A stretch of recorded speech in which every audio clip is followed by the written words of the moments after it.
અને હવે સમાચારો જોઈએ વિસ્તારથી। એક મહત્વના સમાચારની વાત કરીએ તો રાજ્યભરમાં કાળઝાળ ગરમીથી આંશિક રાહત મળી છે। આગામી 7 દિવસ રાજ્યમાં હીટવેવની શક્યતા નથી। આગામી 2 દિવસ તાપમાનનો પારો 3 ડિગ્રી સુધી ઘટશે।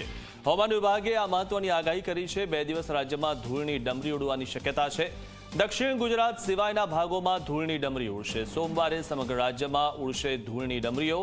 ત્યારે જે પ્રકારનું વાતાવરણ રહેવાનું છે તેની આગાહી કરવામાં આવી છે, જેના કારણે 2 દિવસમાં તાપમાનમાં ઘટાડો થશે અને આગામી 7 દિવસ સુધી વાતાવરણમાં ઘટાડો નોંધાશે। ત્યારે દક્ષિણ ગુજરાત સિવાયના ભાગોમાં ધૂળની ડમરી ઉડશે।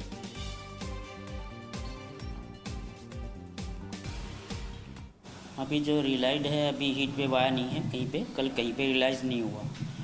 जो नेक्स्ट 7 डेज़ का फोरकास्ट है उसमें हमने अभी हीट वेव फिलहाल उम्मीद नहीं है 7 दिन तक। और जो डे 1 और डे 2 में थोड़ा सा डस्ट रेजिंग विंड्स की थोड़ी संभावना है, ज़्यादातर खास करके कच्छ में और सौराष्ट्र में भी। और डे 2 में थोड़ा सा साउथ गुजरात रीजन तक एक्सटेंड करेगा। धूल उड़ाती हवाएं हैं।